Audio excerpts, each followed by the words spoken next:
अपने चैनल पे स्वागत करता हूँ।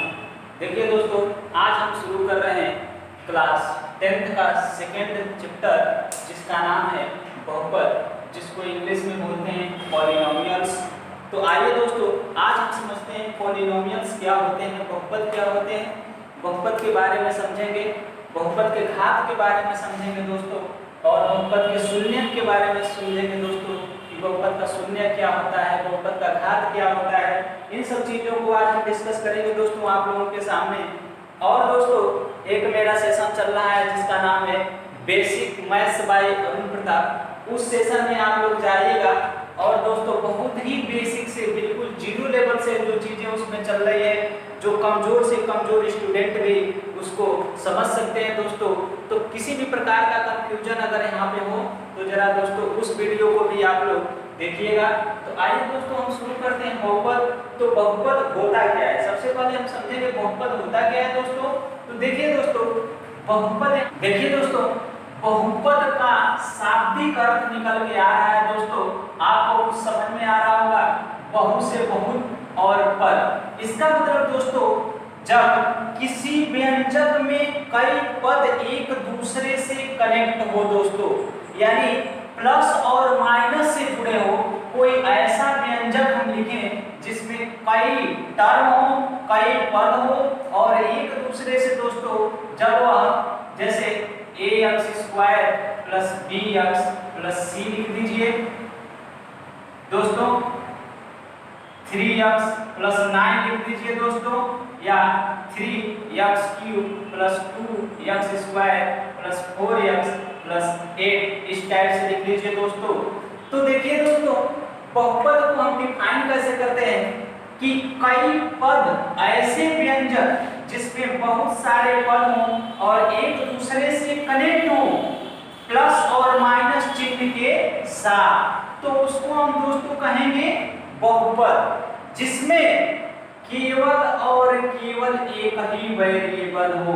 इसका भी ध्यान रखेंगे दोस्तों कि ऐसे पद जो एक दूसरे से कनेक्ट हो और उसमें केवल और केवल एक ही चर राशि हो, चाहे उसका घात कुछ भी हो, 3 हो, 4 हो, 5 हो, लेकिन दोस्तों पूर्ण संख्या हो, यानी नॉन निगेटिव इंटीजर्स हो, यानी 0 से लेकर जो वेरिएबल है उसका पावर जो होना चाहिए दोस्तों 0 से लेकर पॉजिटिव पूर्णांक होना चाहिए, तो उसको हम बोल सकते हैं दोस्तों बहुपद। तो अगर हम बहुपद को समझ सकते हैं दोस्तों, तो हम समझेंगे कि बहुपद कितने प्रकार से होते हैं। अब दोस्तों देखिए, एक होता है दोस्तों रैखिक बहुपद। रैखिक बहुपद, रैखिक बहुपद का मतलब क्या होता है दोस्तों, ऐसा बहुपद जिसका अधिकतम से अधिकतम वेरिएबल का जो पावर है 1 होना चाहिए। जैसे दोस्तों अगर हम लिखें 3x प्लस 5, यानी जो वेरिएबल है हमारा x, जब जो चर राशि है उसका अधिक से अधिक घात जब 1 होता है तो उसको हम कहते हैं दोस्तों रैखिक बहुपद। दूसरा देखिए दोस्तों द्विघात बहुपद। द्विघात बहुपद एक ऐसा बहुपद जिसमें बहुपद का घात जो दोस्तों मैक्सिमम से मैक्सिमम 2 हो, जैसे 3x² प्लस 5x प्लस 6 ले लीजिए। अगला दोस्तों त्रिघात बहुपद। त्रिघात बहुपद क्या होता है दोस्तों, ऐसा बहुपद जिसमें जो वेरिएबल है, जो चर राशि है, उसका पावर जो होता है दोस्तों अधिक से अधिक 3 है, उसको हम दोस्तों त्रिघात बहुपद बोलते हैं। प्लस 9x प्लस 3 ऐसे कुछ ले लेते हैं टर्म। जब अधिक से अधिक घात 3 हो तो उस बहुपद को दोस्तों हम बोलेंगे त्रिघात बहुपद। जब अधिक से अधिक घात 2 हो तो उसको हम बोलेंगे द्विघात बहुपद। जब अधिक से अधिक घात 1 हो दोस्तों तो उसको हम बोलेंगे रैखिक बहुपद या एक घात का बहुपद बोलेंगे दोस्तों। इसके बाद हम चलते हैं दोस्तों, समझते हैं थोड़ा कि एकपदीय बहुपद क्या होता है, द्विपदीय बहुपद क्या होता है, त्रिपदीय बहुपद क्या होता है। तो दोस्तों देखिए, जब किसी भी बहुपद में जब केवल और केवल एक ही पद हो, जैसे 3x ले लें, 9 ले लें, 4x स्क्वायर ले लें, कुछ भी लीजिए, लेकिन केवल और केवल एक ही पद हो तो उसको हम बोलते हैं दोस्तों एकपदीय बहुपद। अब दोस्तों द्विपदीय बहुपद ऐसा बहुपद जिसमें केवल और केवल दो ही पद हों, जैसे 4x स्क्वायर प्लस 3x। ठीक है दोस्तों, तो इसको हम कहते हैं द्विपदीय बहुपद, द्विपदीय बहुपद। अब दोस्तों हम चलते हैं त्रिपदीय बहुपद क्या होते हैं, ऐसा बहुपद जिसमें 3 पद हो, इस तरह का, यानी कि 3 पद एक दूसरे से प्लस माइनस से जुड़े हो दोस्तों, तो उसको हम कहते हैं त्रिपदीय बहुपद। इनका डिफाइन दोस्तों हम पद के अनुसार किए हैं। तो अगर आपसे कोई पूछता है कि एकपदीय बहुपद क्या होता है, द्विपदीय बहुपद क्या होता है, त्रिपदीय बहुपद क्या होता है दोस्तों, तो हम लिख सकते हैं एकपदीय बहुपद, द्विपदीय बहुपद, त्रिपदीय बहुपद। आपसे एग्जाम में क्वेश्चन पूछ सकता है कि बताइए निम्न में से कौन द्विपदीय बहुपद है। तो आप देख लीजिएगा दोस्तों, जो प्लस माइनस से केवल और केवल 2 पद जुड़े होते हैं उसको हम बोलते हैं दोस्तों द्विपदीय बहुपद। तो दोस्तों अब हम चलते हैं डिग्री ऑफ पॉलिनोमियल्स, बहुपद का घात क्या होता है, इसको समझते हैं हम लोग। देखिए दोस्तों, जब हम कोई बहुपद लिखते हैं, देखिए किसी भी बहुपद को लिख लीजिए ax square plus bx plus c, या दोस्तों हम लिख दें 3x cube plus 4x square plus 6x plus 9, कुछ भी लिख दें। पहला बहुपद का जो स्टैंडर्ड रूप होता है दोस्तों, हमने बताया है कि घात जो होगा पूर्ण संख्या होगा या जीरो, यानी कि पॉजिटिव इंटीजर जिसको हम कहते हैं धनात्मक पूर्णांक या जीरो, यानी जीरो से लेके अगर धन पूर्णांक को नोट करते हैं तो उसको नॉन नेगेटिव इंटीजर्स बोलते हैं दोस्तों। तो वेरिएबल जो होगा उसका घात जो होगा पूर्ण संख्या में सबका होना चाहिए दोस्तों। ऐसा नहीं है कि एक तो पूर्ण संख्या है, दूसरा जो फ्रैक्शन में आ जाए या दूसरा रूट में आ जाए दोस्तों, तो उसको हम बहुपद नहीं बोल सकते। यानी जितने के जितने वेरिएबल हैं सबके पावर एक इंटीजर्स में होने चाहिए और सबका पावर एक डिक्रीजिंग ऑर्डर में यानी घटते हुए क्रम में होना चाहिए दोस्तों।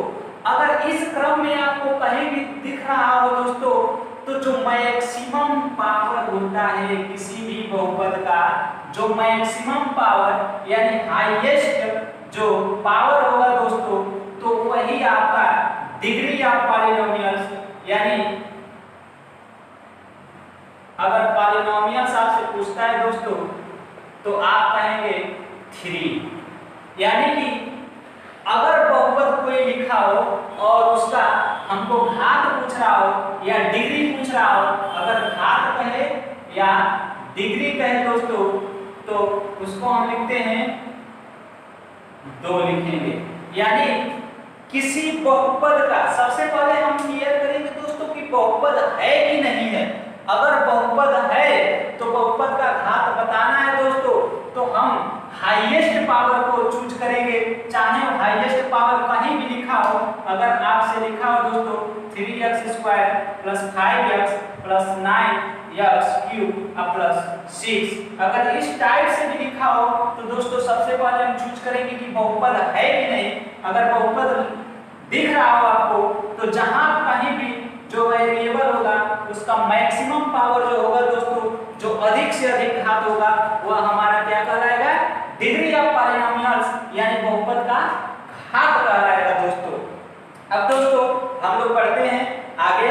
घात अगर आप लोगों को समझ में आ गया होगा दोस्तों, तो हम आगे हम समझेंगे दोस्तों किसी भी द्विघात का शून्य क्या होता है।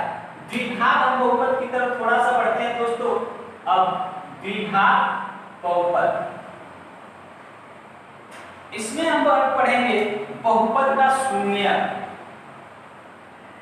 बहुपद का शून्यक, शून्यक के बारे में समझ लेंगे दोस्तों। शून्यक क्या होता है? देखिए दोस्तों, शून्यक जो होता है हमारा, किसी भी अगर द्विघात बहुपद की बात हो रही है तो द्विघात बहुपद, त्रिघात बहुपद की बात हो रही है तो त्रिघात बहुपद, यानी किसी भी बहुपद में जैसे हम लिख दें x² + 5x + 6 लिखते हैं, तो जो वेरिएबल है दोस्तों, वेरिएबल का वह मान, अर्थात जो चर राशि है दोस्तों, चर राशि का वह मान जिसको इस बहुपद में पुट कर देने के बाद बहुपद का मान जो होता है दोस्तों शून्य हो जाता है, तो उस वैल्यू को यानी x का वह मान जो होता है दोस्तों शून्य कहलाता है। जैसे देखिए दोस्तों, यहाँ पे हम x का मान -2 पुट करते हैं, x बराबर -2 अगर पुट करेंगे तो -2 का स्क्वायर + 5 इंटू -2 + 6, अर्थात इसको साथ करेंगे दोस्तों, -2 का स्क्वायर करेंगे 4 और प्लस इसको करेंगे तो -10 और +6, तो हो जाएगा दोस्तों आपका 10 - 10 = 0। यहाँ से एक निष्कर्ष निकल के आ रहा है दोस्तों कि किसी भी बहुपद में चाहे द्विघात हो त्रिघात हो दोस्तों, x का या y जिसमें द्विघात दिया है, जो हमारा चर राशि है, जो वेरिएबल है, अगर उसका वह वैल्यू पुट कर दें, वह मान पुट कर दें जिसको उस द्विघात में या उस त्रिघात में या उस बहुपद की बात कर लें, रखने पर उस बहुपद का मान अगर शून्य हो जाए दोस्तों, तो उस मान को हम बहुपद का शून्य कहते हैं। अगर आपसे पूछता है कोई कि x² + 5x + 6 का शून्य बताइए, तो यह हमारा दोस्तों कहलाएगा शून्यक। मैं उम्मीद करता हूं दोस्तों कि आप लोगों को समझ में आ गया होगा कि बहुपद का शून्यक क्या कहलाता है। अर्थात यानी x का वह मान, अगर बहुपद x में है तो x के लिए बोलेंगे, यानी वेरिएबल के लिए बोल लीजिए या किसी चर राशि के लिए बोल लीजिए, अर्थात x² + 5x + 6 के लिए अगर हम बात करेंगे दोस्तों, तो इसमें x का वह मान जिसको इस बहुपद में पुट करने पर इस बहुपद का मान शून्य हो जाता है दोस्तों, वह इस बहुपद का शून्य कहलाता है दोस्तों। तो यहाँ से आपका निकल के आ रहा है शून्यक जो है -2 है, x का मान अगर हम -3 पुट कर रहे हैं दोस्तों, देखिए तो x का मान अगर हम -2 करेंगे 3 का, तो यहाँ से लिखेंगे तो -3 का स्क्वायर + 5 इंटू -3 + 6, तो यहाँ से हो जाएगा माइनस का स्क्वायर करेंगे प्लस का 9 और माइनस का 15 और प्लस का 6, यहाँ से आएगा आपका 15 - 15 = 0। यहाँ से कुछ समझ में आ रहा होगा दोस्तों, यानी x का मान जब -3 पुट कर रहे हैं तब भी तो इसका मान शून्य हो जा रहा है, तो यह जो x बराबर -3 जो होगा दोस्तों शून्य कहलाएगा। किसका? x² + 5x + 6 का x = -3 शून्य है। अर्थात किसी भी बहुपद में जो चर राशि है, उस चर राशि का वह मान जिसको उस बहुपद में पुट कर दें तो उस बहुपद का मान शून्य हो जाए, उस बहुपद का शून्य कहलाता है। तो x² + 5x + 6 का शून्य पहला है -3 और एक और शून्य हम निकाले थे x बराबर -2, अर्थात हम कह सकते हैं x बराबर -2 और x बराबर -3 दोनों दोस्तों इस x² + 5x का शून्य है। दोस्तों हम लोग का अगला टॉपिक है शून्यकों का ज्यामितीय निरूपण। ज्यामितीय निरूपण क्या होता है दोस्तों? यह क्वेश्चन आपके एग्जाम में बार बार आता है। एक बहुविकल्पी क्वेश्चन पूछ लिया जाता है कि बताइए निम्न ज्यामितीय आरेख में दिए गए समीकरण के कितने शून्य हैं या बहुपद के कितने शून्य हैं, ऐसे आपसे क्वेश्चन पूछ लिया जाता है दोस्तों। तो इसका कॉन्सेप्ट यही है दोस्तों, समझिएगा। अगर कोई बहुपद है जिसका वेरिएबल x है, जैसे हम लिख देते हैं y = ax² + bx + c है, कुछ भी हो सकता है दोस्तों। एक घात का बहुपद हो सकता है, दो घात का बहुपद हो सकता है, तीन घात का बहुपद हो सकता है। देखिए दोस्तों, जिसका जितना घात होगा अधिकतम उतना ही शून्य होगा। अगर बहुपद का अधिकतम घात 2 है तो उस बहुपद का अधिकतम शून्य 2 होंगे। अगर बहुपद त्रिघात है तो अधिकतम शून्य 3 होंगे। तो इस ज्यामितीय निरूपण से, यानी ज्यामिति से कैसे हम बताएंगे किसी दिए गए बहुपद के कितने शून्य हैं। देखिए दोस्तों, अगर हमारा बहुपद कुछ x में वेरिएबल होगा दोस्तों, तो x में जब वेरिएबल होगा तो देखिए, अगर किसी भी जनरल इक्वेशन की बात अगर हम करें दोस्तों, तो अगर x एक्सिस पे ये हमारा देखिए दोस्तों, या x डैश y डैश समतल पे हम चार तल, यानी देखिए इसमें दिया हुआ है क्वाड्रेंट होते हैं जो चार होते हैं, तो समतल पर हम जब बांटते हैं तो यह x है, या x एक्सिस है, y है, y एक्सिस है, यहाँ भी x है, x dash y dash, x dash y dash, और यहाँ पर x डैश y डैश। देखिए दोस्तों, अगर बहुपद पे हम चेक करेंगे कि इस ग्राफ में अगर x एक्सिस को बहुपद हमारा जितने जगह पे कट करेगा दोस्तों उतने शून्य होंगे। हमारा बहुपद x अक्ष को जितने जगह पे कट करेगा उतने शून्य बनेंगे। तो दोस्तों, अगर हम आपसे पहले क्वेश्चन में पूछते हैं दोस्तों, बताइए कि पहले ही क्वेश्चन में अगर कोई बहुपद है इसके कितने शून्य हैं, तो आप कहेंगे एक भी नहीं, 0 शून्य है, यानी शून्य कुछ भी नहीं है, क्योंकि x एक्सिस पे कहीं कट ही नहीं कर रहा है दोस्तों। दूसरे क्वेश्चन की जब बात करते हैं दोस्तों, अगर आपसे पूछें कि शून्य कितने हैं, जब हम पूछेंगे शून्य कितने हैं, तो यहाँ पर हो जाएंगे आंसर 2। यहाँ पर शून्य की बात करेंगे तो 0, एक भी शून्य नहीं है दोस्तों। अगर यहाँ पे शून्य की बात करेंगे तो आप देखेंगे कि दिया गया ग्राफ जो है x एक्सिस को, यानी x डैश, यानी इधर या इधर कहीं भी अगर कट करता है तो उतने शून्य होंगे दोस्तों। यहाँ पे एक ही जगह पे कट कर रहा है दोस्तों, तो शून्य होंगे 1। यहाँ पर समझते हैं दोस्तों, बहुत ही क्वेश्चन ये समझने लायक है। यहाँ पर देखिए दोस्तों, कट नहीं कर रहा है, टच कर रहा है, तो कभी भी टच करेगा दोस्तों, कोई भी बहुपद होगा तो टच करेगा तो केवल और केवल एक ही जगह पे टच करेगा, तो यहाँ पे शून्य की बात होगी तो 1 होगी दोस्तों। तो शून्य हमारा 1 होगा। मैं उम्मीद करता हूँ दोस्तों आपको समझ में आ गया होगा। एक और एग्जाम्पल लेते हैं। अगर आपसे दोस्तों या हम पूछें कि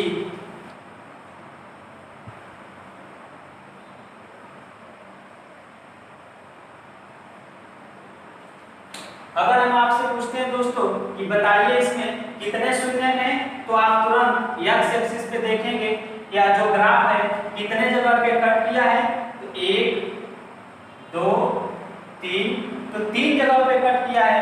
तो दोस्तों शून्य जो हमारा होगा, शून्य 3 हो जाएगा, ये हमारा आंसर होगा दोस्तों। बहुत ही इंपॉर्टेंट है यह क्वेश्चन, बार बार आपसे एग्जाम में पूछ लिया जाता है बहुविकल्पी के रूप में दोस्तों। तो मैं उम्मीद करता हूं दोस्तों आपको समझ में आया होगा दोस्तों। आपको अगर इसमें थोड़ा भी कंफ्यूजन होगा दोस्तों, तो मेरा बेसिक सेशन जरूर देखिएगा जो बहुपद का है और वेक्टर का है, उसको भी देखिएगा, तो आपको वहां से भी काफी चीजें समझ में आ जाएगी दोस्तों। आइए दोस्तों हमारा प्रश्नावली 2.1 है। दिया हुआ है y = px के लिए। ध्यान से समझेंगे दोस्तों, y = px से आप मत घबराइएगा। px का मतलब है पॉलिनोमियल, जिसको बहुपद बोलते हैं, और उसका वेरिएबल x है, तो y = px हम लिख सकते हैं। पूछ रहा है इसमें कि आप शून्यक बताइए दोस्तों, तो आपको अभी अभी हमने बताया है कि जितने जगह पे x एक्सिस को कट करेगा या टच करेगा उतने शून्यक होंगे दोस्तों।